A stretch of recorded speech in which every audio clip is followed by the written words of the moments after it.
Good morning, everyone. Good morning. Welcome to the TIFF Industry Conference. I'm Karina Rotenstein, the conference programmer. And this morning's session, Evolving Borders Co-Productions and Europe, is part of our Dialogues program, and I'd like to thank the Ontario Media Development Corporation for their support of that program. This morning's session, Evolving Borders, is the second of 3 sessions this morning, focusing on how the European economic landscapes affect production and financing in the global film industry. Earlier this morning, we heard the impacts of Brexit. How many people were here for that session in the morning? Great, excellent. So after this session at 12:15 in Conference Room B, just down the hall, leading business strategist Jonathan Olsberg will present a compelling case for how investment in the creative industries is the key to building a sustainable economy. So please join us for that after this session. Our chair for today's discussion is James Wayman, and he will then introduce our guests. James is the president of Barn 12 Incorporated. He is a 35-year veteran in the screen-based industries and most recently retired from the OMDC, where he was responsible for managing a $20 million portfolio of funds. Please join me in welcoming James Wayman and our guest Roberto Olla, Executive Director of Eurimages, producer Ilan Girard, President of Olfi.com and Arsam International, producer Claudia Steffen, Managing Director of Pandora Film Productions, James Hickey, the CEO of the Irish Film Board, and Laufey Gudjonsdottir, the Director of the Icelandic Film Center. Please join me in welcoming them.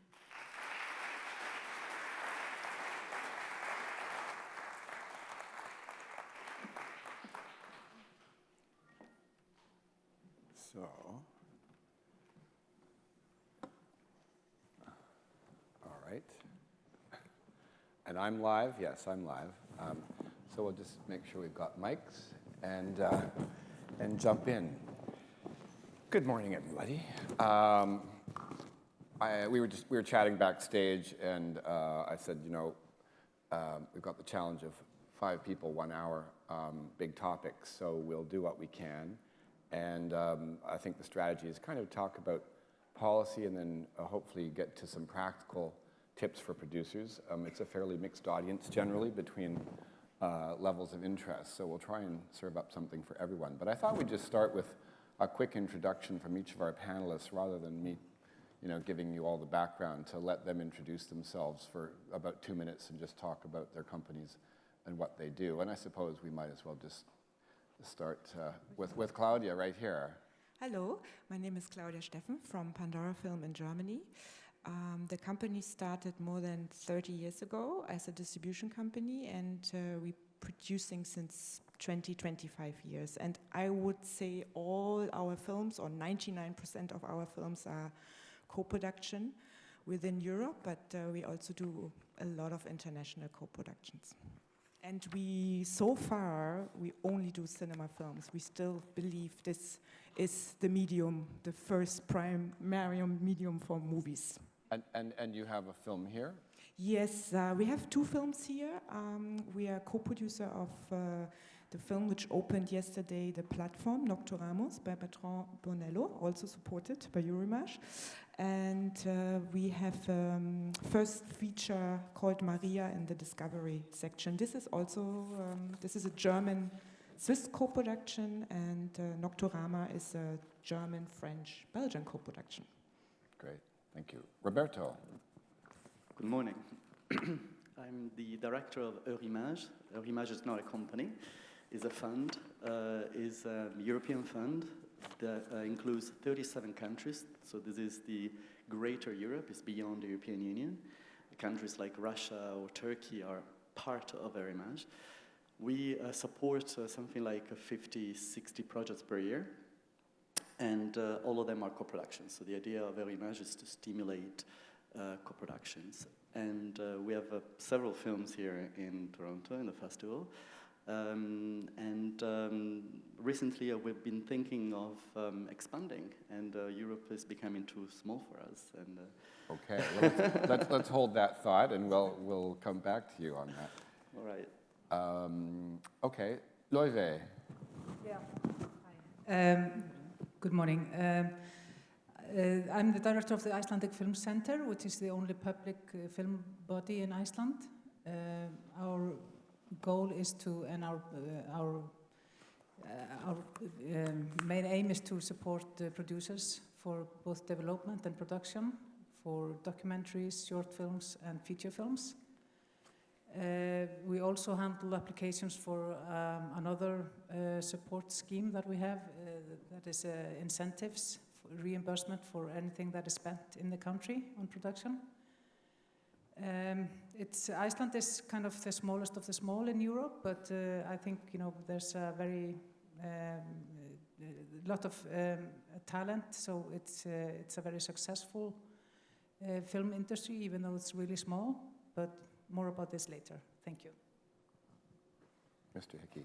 Hello, my name is James Hickey. I'm the Chief Executive of the Irish Film Board, which is the main agency funding feature film production in the main public agency funding feature film production in Ireland.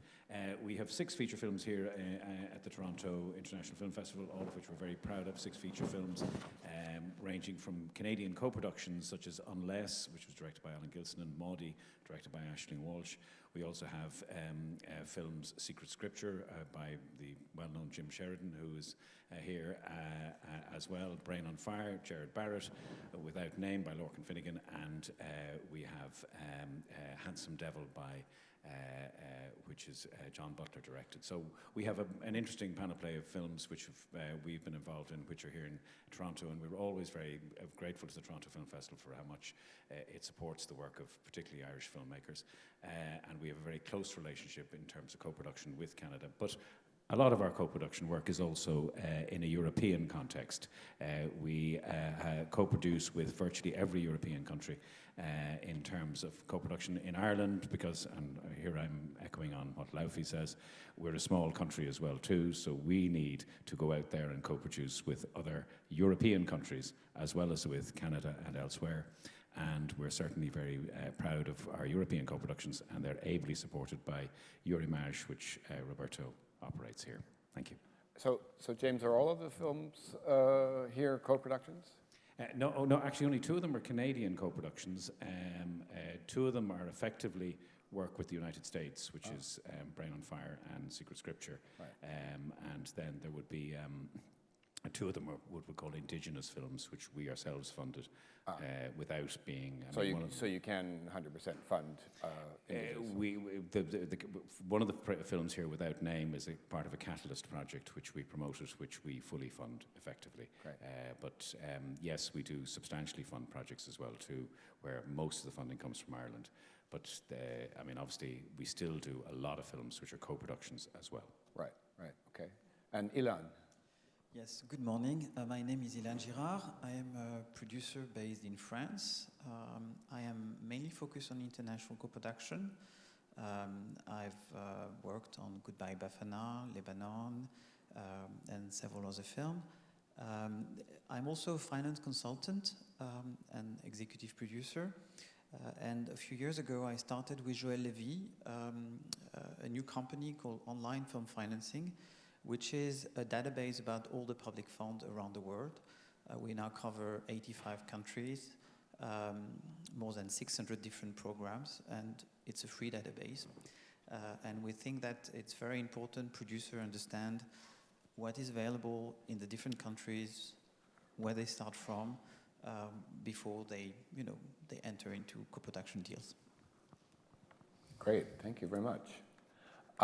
So we thought we'd start with kind of the big picture around European co-production framework particularly, and that would start with Eurimages and the role that Eurimages plays. But I think it's an important time. I mean, we just heard about potential fragmentation of the European family with, Brexit, the Brexit uncertainty, because I would say that the panel prior to ours was reassuring, but it's hard to know how things will go. On the other hand, Eurimages' job is to, in fact, draw that community closer together. But Roberto, you have some very interesting news about how that community is growing. Can you share that with us and what the status of that is? I'll do my best. Okay. Well, before we talk about expanding, I think it's necessary to understand what the origin of the fund is, why the fund was created 27 years ago now, time flies, and how the objective of the fund changed throughout time. Many years ago, 27 years ago, European countries were not co-producing at all with each other. And films in Ireland, in Iceland, in France, in Germany were essentially seen and enjoyed by domestic audiences. So there was no, European films were not traveling within Europe. So the idea was to stimulate cooperation and make sure the films made together could circulate at least in the co-producing countries involved, and hopefully beyond. And 27 years after, we are doing pretty good. I think we are producing in Europe twice as many films as the US produces per year. Some think it's actually too much. That's a different topic maybe for another talk. Eurimage has expanded from the closer circle of European Union countries to the greater Europe. As I said before, we are 37 countries right now.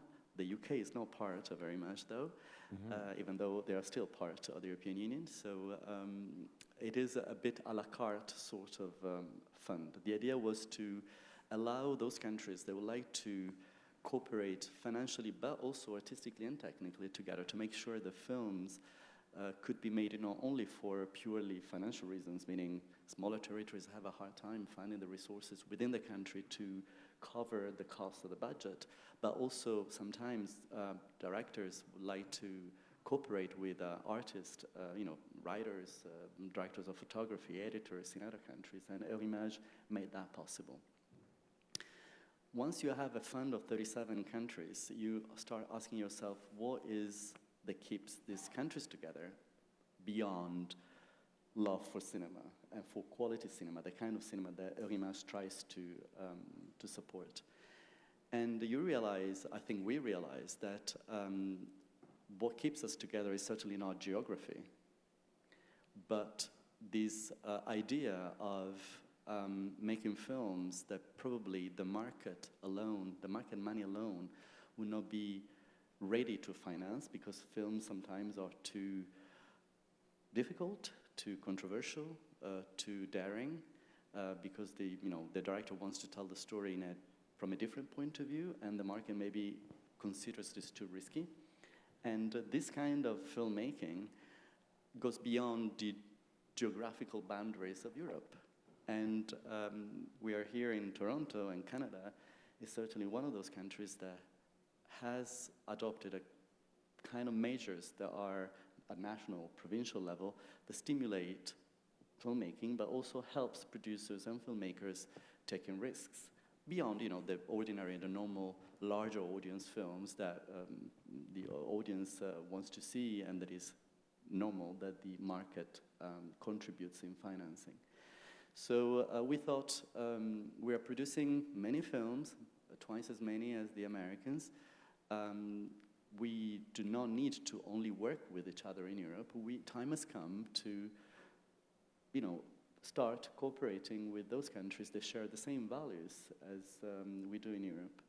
And in any event, filmmakers have already been doing this since many years. I think funds are, I should be talking about my fund maybe, funds are sometimes late in adapting and in following the trends. And what we are doing in Eurimage right now is simply following this trend. And since a couple of years now, we have been talking to the Canadian authorities to see if we could possibly work together within Eurimage and have Canada joining the fund, and therefore giving the opportunity to filmmakers, producers, directors, and artists in this country to work together with the European filmmakers and producers and get funded by us. The process is long because it involves, as you can imagine, a lot of politics, and there's money involved. So, of course, we need to make sure that this is beneficial for both parties, for Canadians, but for Europeans as well. And since this was the first attempt to open up to non-European countries, we're going very slowly, making sure that all the points that could be controversial are actually fully discussed, and we have a mutual understanding what we're doing and where we're going.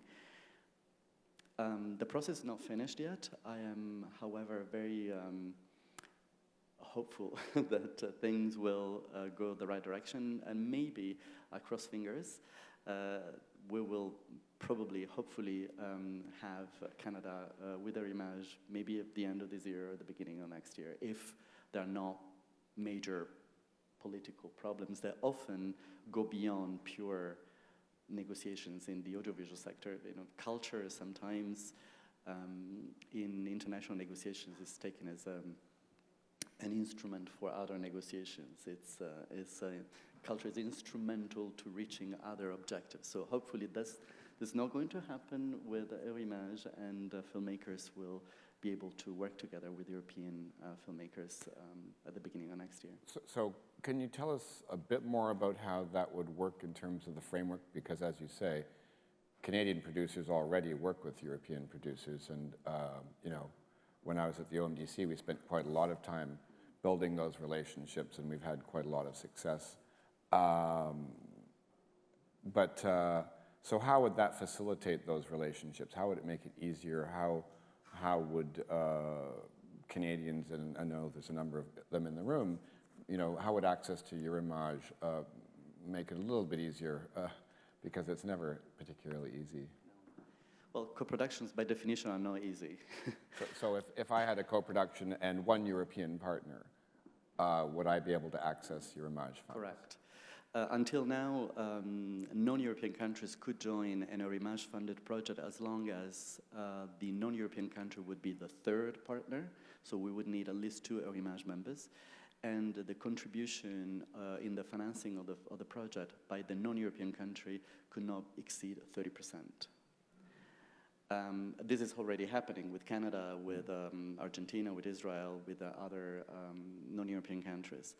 So that would be a minority situation.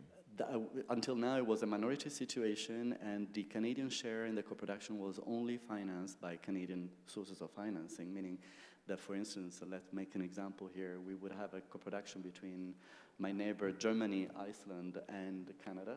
Canada being the third country. The German and the Icelandic producers would have funding both in Germany and in Iceland, and by Eurimage, shared between the 2 co-producers. The Canadian producer would not have the benefit of the Eurimage share. Starting from next year, if things go in the right direction, the Eurimage money would be shared among the 3 producers, the German, the Icelandic, and the Canadian. And the Canadian could also be the majority producer, bringing a Canadian story, co-produced, minority co-produced by Germany and Iceland, directed by a Canadian director and shot in Canada with partly a list Canadian talent. So maybe that's the biggest benefit, is that it has been possible to co-produce with Eurimage support with 2 other European partners, but only in a minority situation, so chances are it was shot in the European country, whereas this will create more of a reciprocal opportunity to be able to spend more money in Canada, which is, you know, in physical production generally, and actually maybe take on, you know, more interesting stories that have global connections. I mean, one of the advantages of Canada, of course, is that we are so connected to so many European countries. I mean, if anybody's coming to Toronto for the first time, and I've met a number of people already who say, oh, I've never been to Toronto before, we're the most cosmopolitan city in the world. So we have stories, you know, everywhere you turn, connected to somewhere else in the world. I think what you're saying is precisely what we thought in Eurimage is motivating this future cooperation, is that minority co-production, unfortunately, often is driven by financial concerns. And so cooperating with Canada in a minority co-production scheme would, outside the Eurimage framework, would mean, you know, we need to shoot a part of the film, for instance, in Canada. We need some technicians that you find in Canada, but that's it.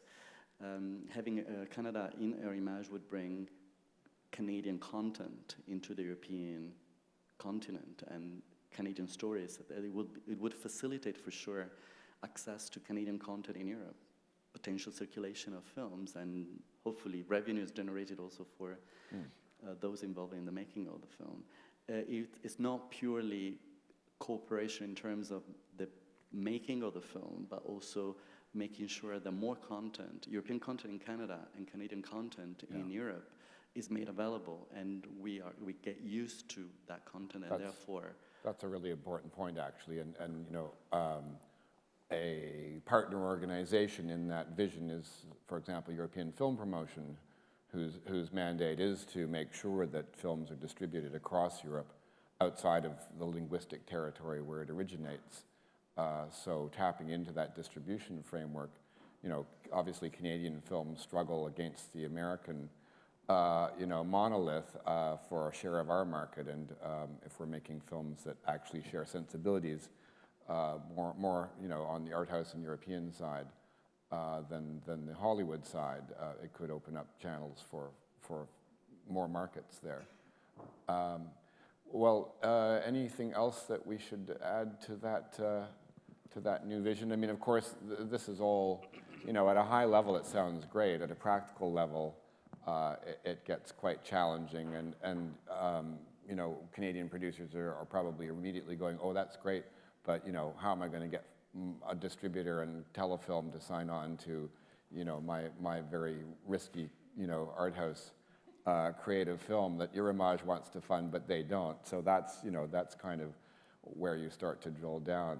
But if you don't mind, maybe I'll go over to James and Loive for a minute and talk about that, because you know, I mean, Iceland is, I find, a really interesting territory because it's very small and somewhat isolated, let's face it, yet you have kind of a very international vision, and realize, I mean, Canadians were co-production pioneers because we have a huge country but a small population, small market. I think Iceland is kind of a smaller percentage of that same model. Can you talk a little bit about how important co-production has been to building the industry in Iceland? Yeah, I mean, it's not only a very small country, but also we speak our own language. Yes. Only 300,000 people, which makes it even harder.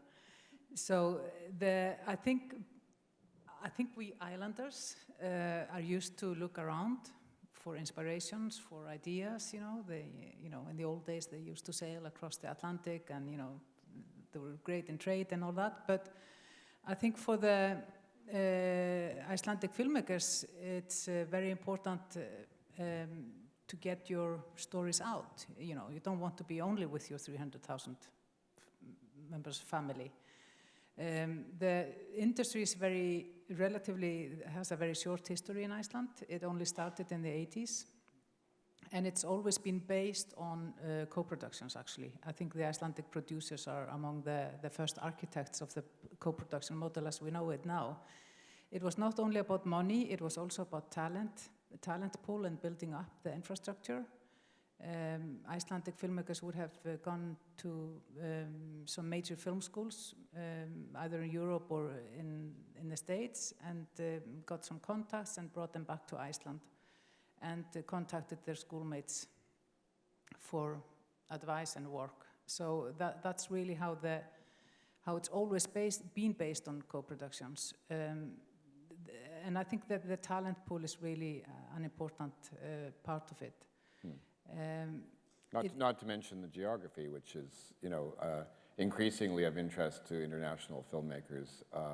Absolutely, and you know, the access you get to, you know, market or definitely audience through co-productions has also been very important for the Icelandic filmmakers, definitely. So James, you're as Loive said, another islander who punches above his weight. I was about to get into an argument with Laufey about the fact that it was really St. Brendan the navigator who was the first one who went across the Atlantic, and not this newcomer Leif Erikson, who apparently claims to have been the one who crossed the Atlantic to Canada first. Loiva was telling me that she actually managed an event celebrating the 1,000-year anniversary of Viking landing in North America. Which was, I think, in Newfoundland. In fact. We're disputing that, man. St. Brendan. So you're used to traveling. So we're used to traveling. Just to say about the European co-production, because I think it's particularly important what Roberto is talking about. I do believe that, you know, if Eurimages is extended to Canada, and I mean, it has an interesting impact from an Irish point of view, because currently Ireland is the only English-speaking country in Eurimages. And we're feeling a bit lonely on that basis. And therefore, while I appreciate that there are official languages in Canada, one of them is English, and obviously one of them is French, which means that the opportunities in terms of co-production between French-speaking Europe and French-speaking Canada and English-speaking Europe, which currently I'm holding up my hand as being the only one in Eurimages, and English-speaking Canada is an enormous opportunity for producers. And our current track record in terms of Canadian co-production, I mean, I mentioned two of the films which are here in this year's Toronto International Film Festival. We have two wonderful films which were great successes in the last year, which was Brooklyn and Room. Both of which were Irish-Canadian co-productions. Brooklyn was a UK-Irish-Canadian co-production. And again, it's an example of how, with Eurimages support, coming on top of all that, there are enormous opportunities. It's worth saying from our experience as Irish people speaking English in a European context that we've had a very good experience of co-producing with other European countries. And we're currently working on French, German, Irish co-productions. We're working on a Spanish co-production. We're working on co-productions with Luxembourg, Holland, Belgium, Denmark, Norway, and Norway, which is the... So James, how does that work in terms of your relationship to those, you know, non-English markets, and I guess a lot of those films would not be made in English, yet you're participating as the only English-speaking member of Eurimages. And this is the complexity of co-production, and particularly the creative complexity of co-production, is actually working with people. Sometimes you are working with people on films which are not in English. Other times they're working on films with you in English, or there's a mixture of languages, or however you do it. And I think it's those creative opportunities that are the real challenge for everybody, to be able to find stories which resonate not only in one country, but in a number of countries. And there is such a shared culture between us all that I think these opportunities do exist. And I know sometimes co-productions are long, hard work to develop. I think all of us on this panel here know how hard it is, but we do appreciate that when you do create something which is a wonderful combination of cultural experiences, that the joy is all the greater in many ways, and the pleasure of the creative work is all the greater. So I see it as an enormous opportunity, and we're very much looking forward to the development of Eurimages and Eurimages going even further in terms of its connecting out with the world. On that note, maybe I'll go to Claudia. How difficult it is. Well, how difficult it is. Well, I was saying I was on her website last night doing a little backgrounding, and I found a great mission statement, and she kind of said, well, what's that? So I'm going to read that now because I think it's an interesting setup, and in fact, a great segue from James's point about, I mean, I know, I've worked with a lot of filmmakers in Canada who'd love to be participating more in, I guess, a world cinema, yet our market is very, very pointed in terms of having to work in a North American market context. But here's what Pandora say on their website. In the interest of all cinema enthusiasts, we constantly strive to work against the general media conformity in order to secure the existence of film also as an art form, which I think is a great ambition. So you have a film here, and wait a second, Nocturama. And I counted, there's about 10 or 12 financing partners. Yes, at least. At least. Yeah. Including Eurimage, I think. Yes. Yes, Centre National du Cinéma and many others. Tell us a little bit about how that vision translates into practice as a producer. On the move, And you also do 6 of these a year, which is incredible. Yes, well, it's unfortunately you cannot always plan. Ideally, we would do like 4 or 5 movies every year, but very often we do 2 and then 10 in one year. So, so you can't really plan that. But I think for example, the movie Nocturama. I mean, it's a big for us, a very artistic, big director. Bertrand Bonello, and the topic of the movie is we feel. When we read the script, it was actually the topic is about youth in Paris who are planning a terrorism act and they let Paris explode. And when we got the script, it was before the Paris attack. It was before Charlie Hebdo. So it was in the air, but of course we would never imagine that this would become reality. But even and the time during financing, it was quite a difficult topic, and I think without so many supports, governmental support, film funding, a movie like this could never exist because it's very tough for the audience. It opened in France, 31st of August, and of course, it's not a box office hit, you know, but the movie will play in many, many, many festivals. I think there will be Toronto now, it's in London now, and San Sebastian next week it's gonna be in competition in San Sebastian. And I personally feel, yes, we want to make films for an audience and box office is also important, but I also feel these days you know, when you paint a picture and it's hanging in a museum and maybe that exhibition travels, a lot of people see the films, and we make a lot of movies who might gonna have in our own country tiny audience compared to Hollywood films, but it's gonna get shown a tiny audience in many countries. And I think also festivals, if I'm seeing here, like in Toronto, probably even a small African movie will have like 5,000 people who are going to see it. And if you're counting that, I think that's also very, very important. That for me is, for us, it's also cinema. And a movie like Nocturama, so we always believed in the film, but without what I would also call cultural funding support, we couldn't do the film. And what is very important to know from the financing point in Europe, I think the development of the last 10, 15 years from the local film funding is a lot about spending requirements in your own country. And I think employment and spending money in your own country became a big topic. And without funding like Eurimage, it becomes tougher and tougher to combine financing from different European and also non-European countries together. And with Eurimage, you have what we call free money, so that we can spend it. Yes, we can spend it. It's not free because it has to be repaid, but spending. No, I'm sorry. But free it's not, spending money. It's not tied to spend in a particular territory. Yeah, that's also very important, because a lot of Americans, they speak about, the soft European money.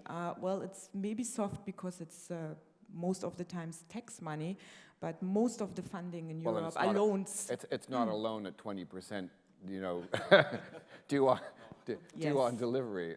Yes, exactly, yeah. But still, they're loans, you know. It's not like a lot of tax rebates. So how do you navigate those waters as a producer? Because, you know, we have, I mean, I think in terms of funding representatives, three wonderful people with, you know, I would say quite broad visions. But then the reality is, as bureaucrats, and I was one until recently, you have, you have objectives and requirements. I mean, I ran a fund in Ontario, and it was an industrial-focused fund, as most of the regional funds are. And you know, if you are not shooting here, then you're less of a priority.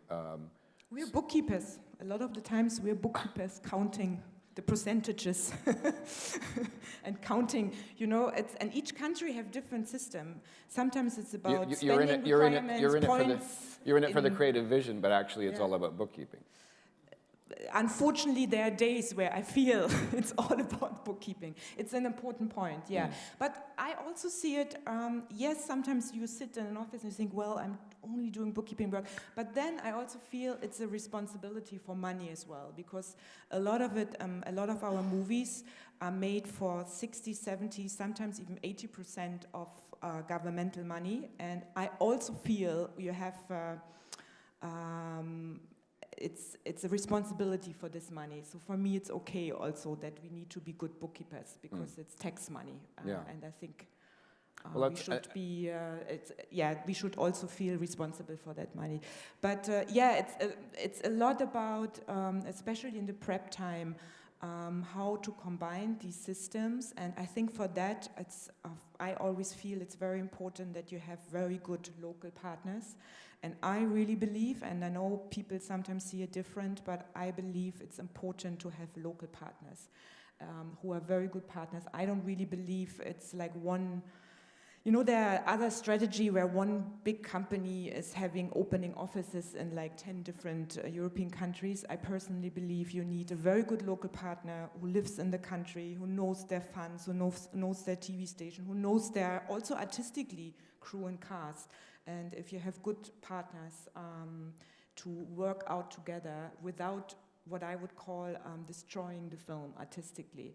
And I had cases where maybe on the financial side it looked very good, but it wasn't matching to the project, and then we didn't do the co-production because it didn't work artistically. So I was going to ask you exactly that, which is, you must have a great, a pretty good idea of what funding is available in different key territories that you work with, and I'll go to Ilan in a minute and talk a bit more about that. But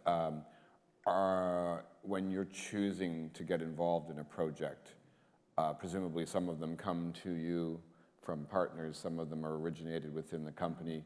Are those choices driven primarily creatively, and then you find a way to make it work, or do you look at where the money is and then come up with a project that would make sense for that model?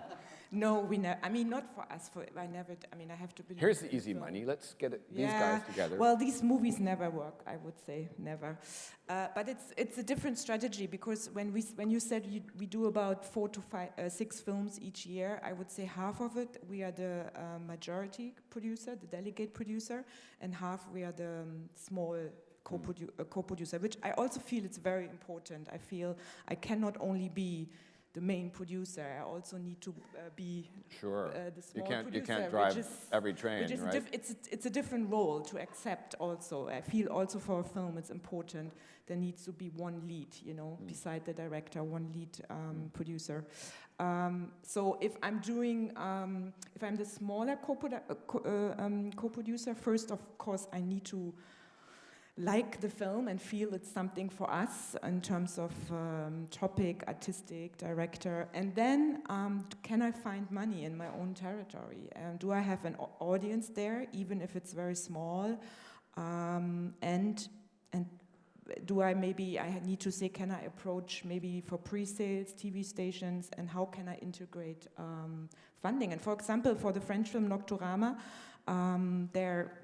it's a little example, because it was just had the international premiere last night. We have a special program called Mini-Traité between Germany and France. There's the same program between France and Canada, I think, Mini-Traité. And so we got money from there. So Germany was already involved. And then there was a little bit of post-production spent in my region where my company is based, because Germany, which is even more complicated, it's a federal country, so we have counties, and each film funding is based in counties, which is kind of similar to Canada. Yeah, it's very similar. And so we spent some money in my local county called North Rhine-Westphalia. And then in combination with Eurimages, we could make that co-production work. So, but there, first we got the script, and then we saw what kind of possibilities are there. But when we are the lead producer and we developing the project, like as a lead producer. It's really the project we have, and then we look for possibilities. And we very often not only look for one option. You always have to have option 2, option 3, option 4. So very quickly, just to kind of tie this back into Roberto's news about Canada, moving forward, hopefully, and joining Eurimage, would that facilitate,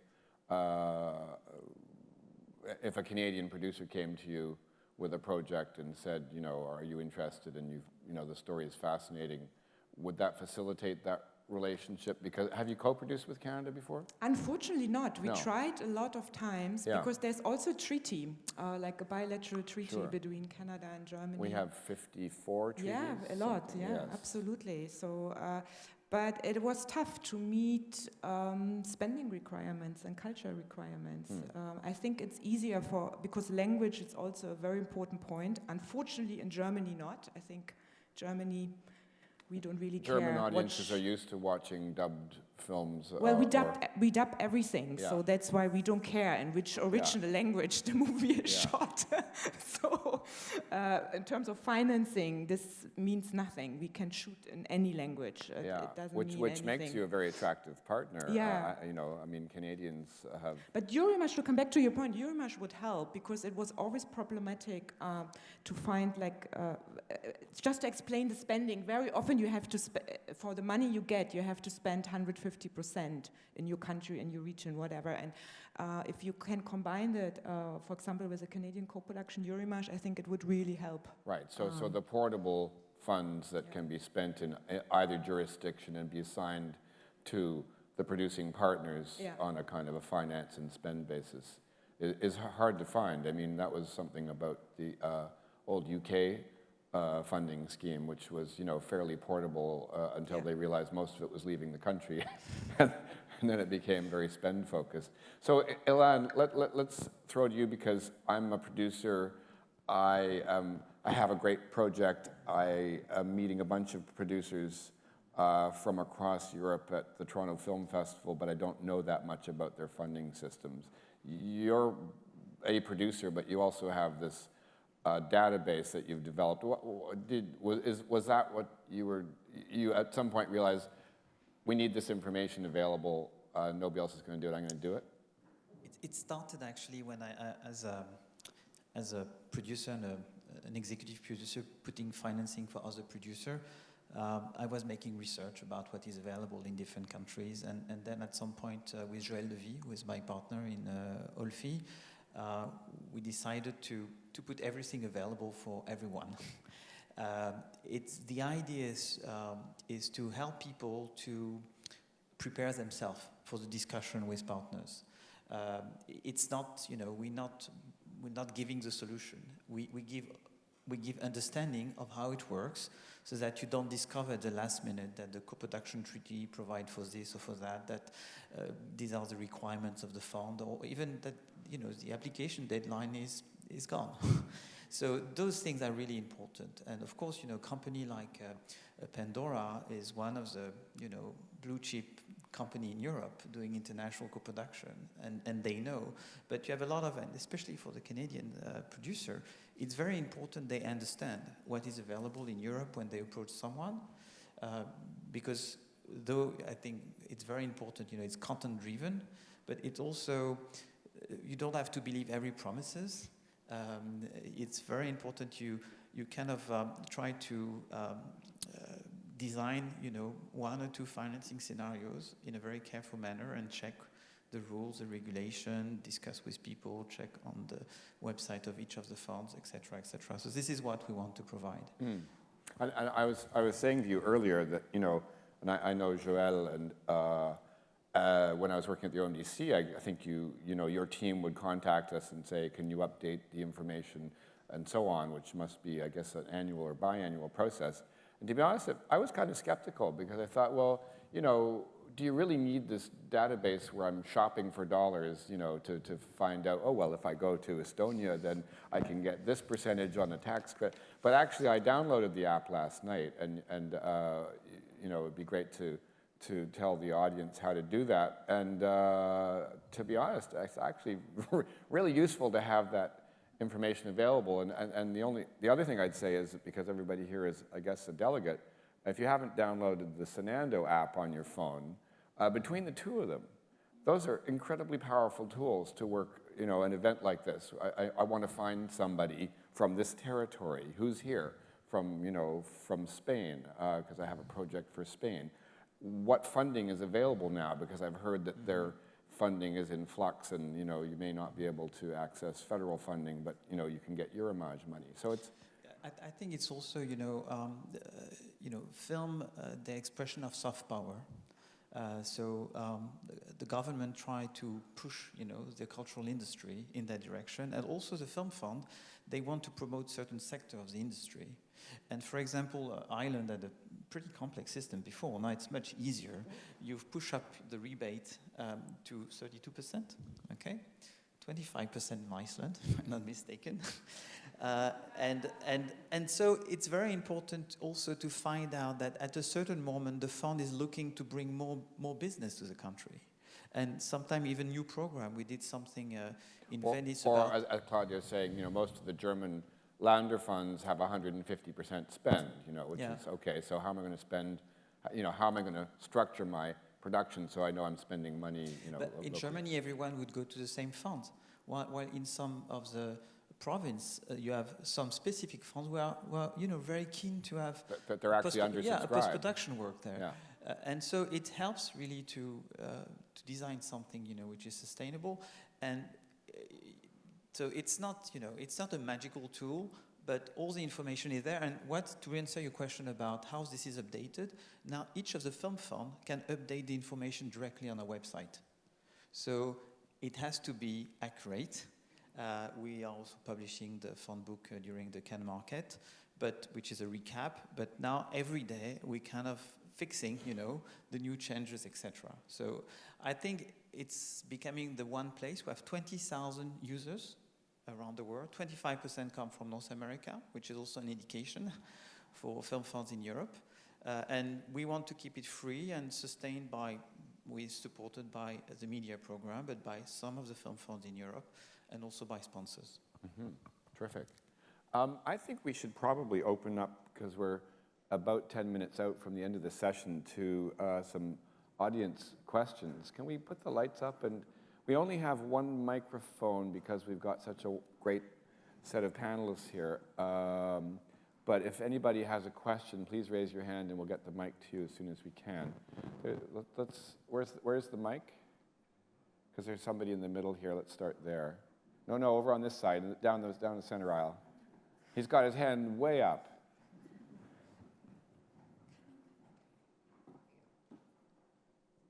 Thanks.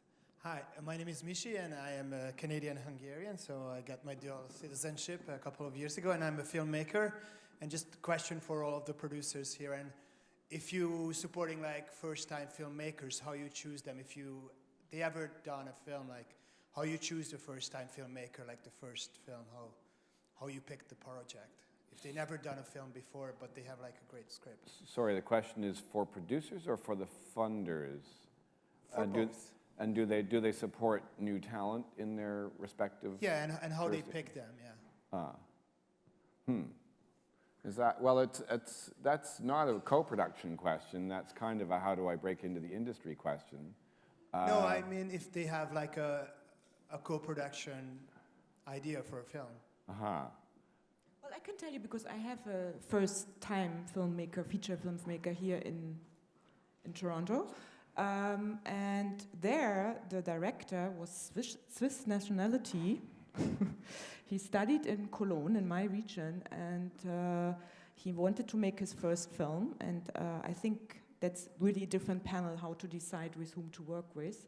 And then that's an option, even for a first-time filmmaker, to make a co-production. I think there are always options, also for first films. It's more difficult because you don't have a track record, but sometimes it's also easier because sometimes there's a hope of something, and sometimes the hope is bigger. Oh, you mean for a first-time filmmaker? Absolutely, absolutely. They haven't tarnished their star yet? If yet? you sell an idea, it can be sometimes easier if there's no track record. So Yeah, Loive and I talked a little bit about that in terms of sustainable industries and how, that first-time films are sometimes easier than, the third film. So Absolutely. But just, and Yolanda, hang on. So when somebody comes to you and says, I have this co-production idea, but I'm a first-time filmmaker, what would your first requirement be? Is it a great story? Yeah, I think, but that's really. And what have you done that makes you a filmmaker? I think each producer, each production company, it's a personal decision. In the end of the day, yes, you talk about the market, but in the end of the day, if you're working with, it's also a very personal decision when you take on a project, and especially from a first-time director. So it's different. But for example, because it's really 15 years ago. I was 15 years ago here in Toronto with a movie called Samsara, and I remember it because it was 11th of September when the premiere was supposed to happen, so it was cancelled, very emotional. But this was a first-time filmmaker, and Pandora and me, I was the lead producer, and the film was an entire story in Ladakh, which is in the north of India, at the border to China. So it's actually kind of Tibet in India. So even then, and we made a big co-production at that time with India. There was only Bollywood, and it was entirely financed in Europe, and the world premiere was in Toronto. And it was a first-time filmmaker. Wow. Panelist, I think he was here last year as well. And just a slightly challenging story to tell, I'm sure. So everything is possible in cinema, huh? Ilan? I think I agree with Claudia. There's a tremendous energy with first-time filmmakers, and some of my biggest success stories were with first-time filmmakers. I mean, Lebanon, the film which won in Venice, or even March of the Penguin, they were first-time director. So, but what is really important that there's something very special, something new to say. It's not to repeat what other people have said, but to bring something very personal. And my recommendation would be that you have to understand where your film can be produced, and start looking for a producer in the country. If it's a Canadian story, you should start with a Canadian producer. This is the easiest thing to do. Mm-hmm. So the mic is where? Okay, we're coming at you. Sorry. There we go. Hello, James Brown is my name. I'm an Irish actor and filmmaker, and my question is basically, as a modern European person, where the borders are becoming very transient for us, we travel all the time. I mean, my stepson at 17 just went interrailing to finish school with his friends. And just, it's Europe now we live in. So the stories that we're telling can cross borders. Does that help when looking for a co-production? Basically, I don't know if I'm making complete sense, but as in the stories that we're telling, the idea that the characters would move from region to region quite easily, as we do now all the time, is that a pro? Is it a con? Because it does seem slightly more difficult as a filmmaker to approach that way. It's an interesting question because, in times past, they talked about Euro pudding, which were kind of artificial constructs where we need an Irish guy and we need a French woman and we need to put them in Dusseldorf because they have a good fund, Whereas, in fact, you're right. My son was just in London, actually, shooting some stuff with a dancer friend. I mean, I think that generation, it's a global, it really is a global village, and those stories happen on the road, constantly. So it's a very good question. So is there an opportunity there in terms of? If it fits the story, Of course, you have to deal with logistics. I think we're past the Euro-putting Yeah. times. I don't think it's a value in itself. A good co-production is a co-production that you don't see on the screen. Meaning when the viewer is watching the film, is watching a film, he or she does not necessarily have to know how many partners are involved in the film. A good co-production is a story that travels and that can be understood and can move audiences through different countries. Now, whether it is very local but still very universal, or whether it is international in terms of the action taking place in different countries, that is completely up to the writer, director to decide. But in Eurimage, for instance, whether the story takes place in different countries or it does not, and it only takes place in one little village close to Cologne, it makes no difference whatsoever. It's the quality of the writing, of the script, how convincing the story is this going to be understood by audiences beyond national boundaries? That's what counts for us, at least. But then from a physical production perspective, you also have to weigh the kind of production value versus cost and logistical factors, because It's a bit more expensive. If you're only talking about figures, co-productions to do a real road movie. A road movie, I don't know if it's only one person and one camera. Yeah, well, that's it. No, but you're right. I mean, and you can, theoretically, you could make that kind of a nimble project with digital equipment and a small crew, and presumably, attract funding for it if it's compelling and the characters are relatable. Well, last year we had a film here in Toronto called Sky, a road movie with Diane Kruger and Norman Reedus, and it was a German-French co-production, and beside the German funding, no funding was involved from Europe, and it was shot entirely in America, so it's possible. Really? A tiny movie. So There you go. In the middle here, where's the mic now? Come on down. Come on, hurry, we're running out of time. Right there. And then we'll go to you in the third row, yeah. Hi, I'm Jordana. I'm a Canadian. Jordana Aaron's a Canadian producer. And I guess I have a question, maybe a bit more about penetration and distribution. I thought I had read that there were some incentives for theaters in Europe, and I read that in relation to the Brexit thing, to play local films or European films. And one of our problems here in Canada is having access to Canadian theaters. So I guess it's not really a specific question, but I was just thinking that having that incentive, when I read that, was very exciting to me as a potential solution for us to get our films into our own theaters, and if you would want to speak to that a little bit. I don't know if this is going to answer your question, but if Canada joins Eurimage has a tiny little program that is in cooperation with the media program of the European Union, and it's called Europa Cinema. Europa Cinema is a network of theaters, of cinema theaters. The program certain dose of European content. Now, if Canada becomes part of Eurimage, Canadian content would be included as well. And it is a sort of a subsidy aimed at helping theaters showing content that is not necessarily American, and therefore compensating the loss in revenues by showing films that are maybe quality, but not necessarily larger audience.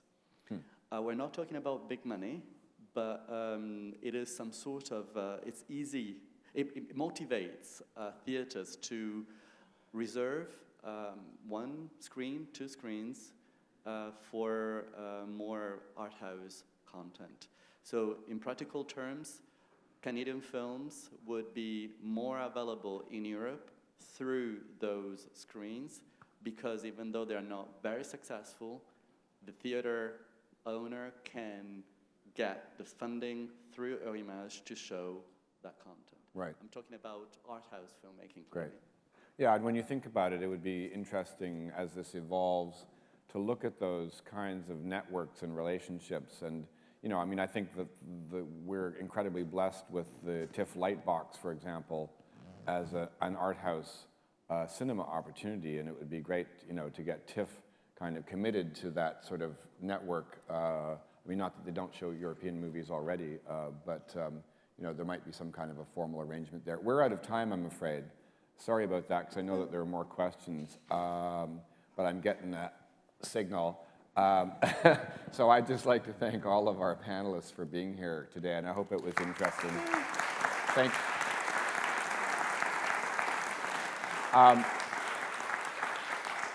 And Karina is going to tell us whether or not there's a networking break or whatever comes next. Well, there's an exciting session in Conference Room B at 12:15, Jonathan Olsberg, just down the hall right that way. I encourage you all to go and continue the conversation. Thank you very much to our guests. Thank you so much.